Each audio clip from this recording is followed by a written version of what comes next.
So my name is Shmuie Eisenstein, and I was born in a kiddie pool on April 5th, 2002 in Jersey. I lived a very simple Jewish life as a kid. I went to yeshiva when I was young, and then I eventually switched out. I went to public school, and then I eventually wanted to become an esport player, and then my eyes gave up, and I was forced to become a fashion motherfucker. I didn't leave my crib until the age of 16, basically.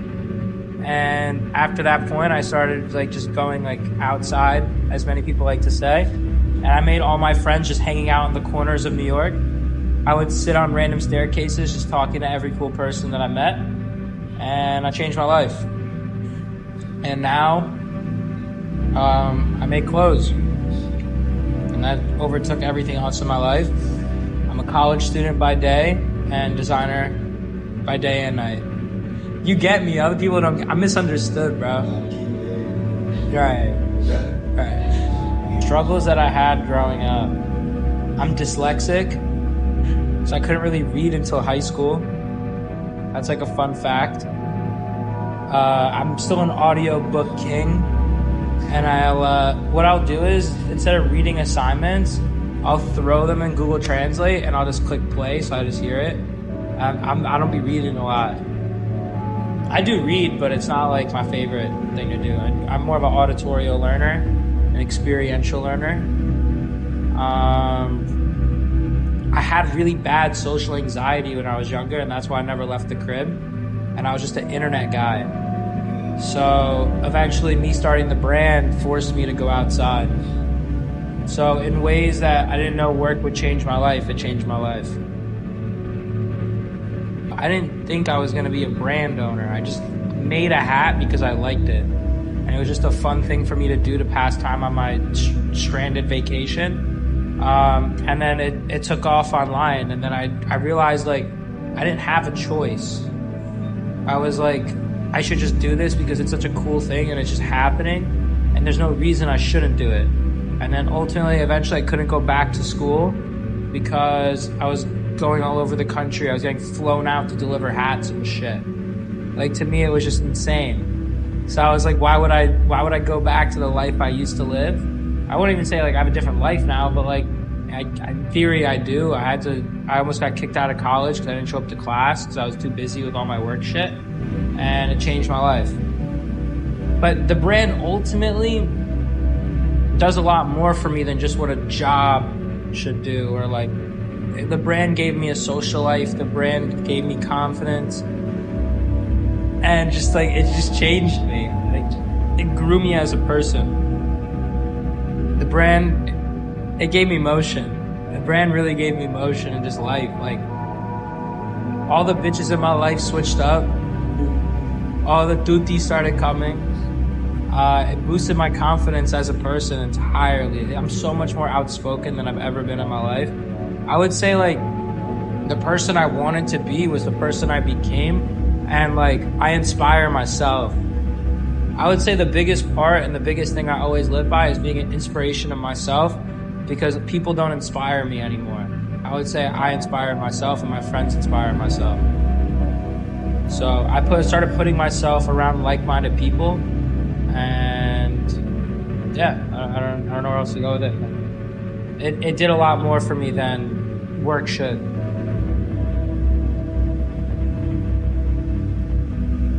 Yeah. When I was younger, I was in kindergarten. I said I wanted to work at GameStop because I just fucked with video games. But I would say even a few years ago, I didn't think I was going to do this shit. I didn't really know what I wanted to do. I always just liked having fun. I always liked talking to people, and it just everything just kind of came to me very naturally. I would say as a kid, I thought I'd be a video game player, a streamer, or something like that, because I was so passionate about that. I used to stream. I used to do Twitch carries on Destiny for random fans and viewers. And that shit was lit. But I could never be a streamer. I'm not a big camera guy, to be honest. It's ironic, but like, yeah, I'm really not. That guy's got some fucking form, huh? The form on that. Lego leg. Benson. And Goshi.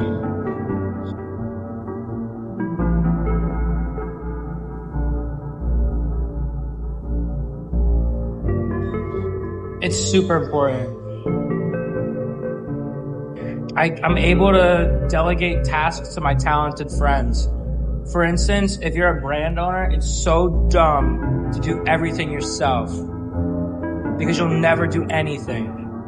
Because you'll be so worried about doing X, Y, Z that you're unable to actually do the big picture. So having a good, close-knit group of friends to work with is so important. And you also learn so much from working with others. 1,000%. And like, they'll also teach you things about your own products, your own things you're doing without even realizing. Like, I have a team of graphic designers, and I met basically all of them before I even started a brand.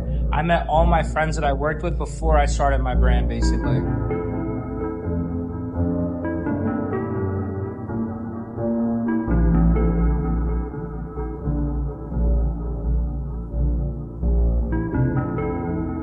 People could expect a whole-on tour of pop-ups with my friends. I value in-person experiences and culture-building things. It's super, super important to actually know your community and to meet the people that you actually sell your products to. For instance, at my pop-ups, it's so fun for me to meet people and they're like, oh, I'm this guy on Instagram. Like, you always text me back. And I'm like, damn, like, I can really put a face to you now when I see you online, or like when I see your order pop up, I'm like, damn, like that's bro from Chicago. Like, that's crazy. What's also next is with the clothes, like I'm able to finally expand my business in a way that I've always wanted to. And I'm also not doing a bullshit job like all these other brands that just slap a logo and they'll use bullshit Pakistan manufacturers, make a cheap ass hoodie and sell it for cheap and just try to scale it online for some bullshit. I value creating products that will last you a long time and that you can wear for years. I value creating products that last a long time, so I've been taking the time to get all my patterns right, all my materials right, my fittings right, like everything that should be done with a brand. That's what I'm trying to do and build a brand that actually has longevity, because every other brand on Instagram dies after a year. On God. If you look at like, even like, I guess you could say Avant Space, right? It's such a historical like museum of streetwear at this point because they've documented so many come-ups of so many brands, and you see how many brands you never hear about anymore. Yeah.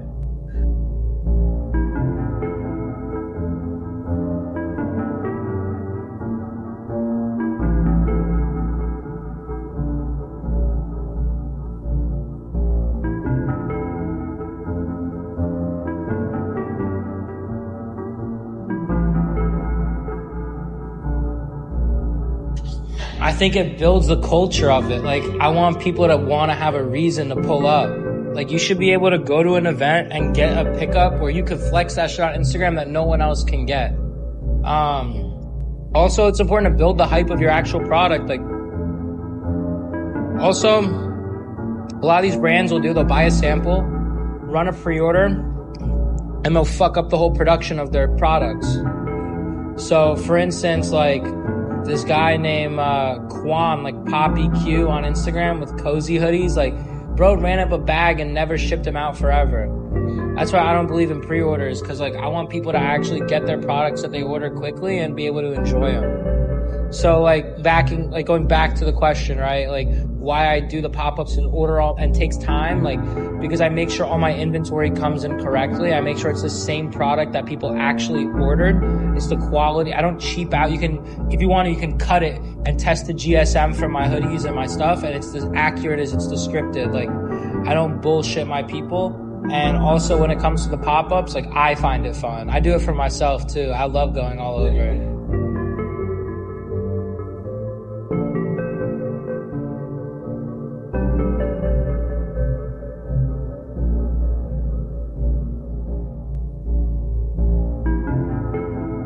A fuck ton.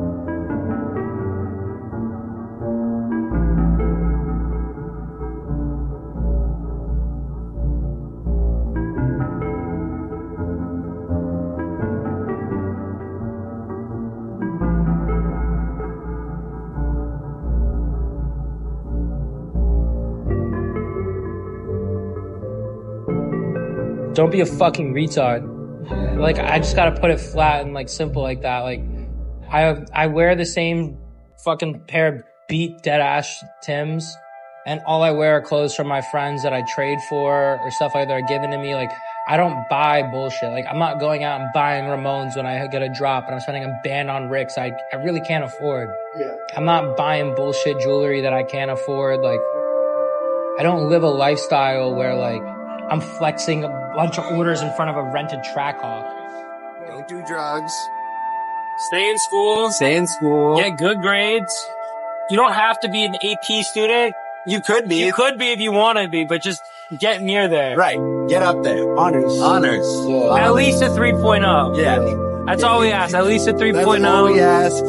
And, if your homies do drugs, make them test them. Bags. Don't do your homies drugs sometimes. Don't do that. Some of your friends might be sped. Yeah. You never know. You might have an Eddie in your life. You might have an Eddie. Eddie. But, it's been real. This is, Forgotten Magazine signing out. And for all the kids, send me your report cards. And if they're at least above 10% discount code. I'll give you discount codes or free shit. If you like do a big grade increase, I'll give you free shit. We need to see 2 report cards that show the grade before and the grade after. And actually, I'll write a letter of recommendation. I'll say that you worked for the magazine. All right? You're such a sweetheart. I'm a sweetheart. All right, bye, friends. Bye-bye.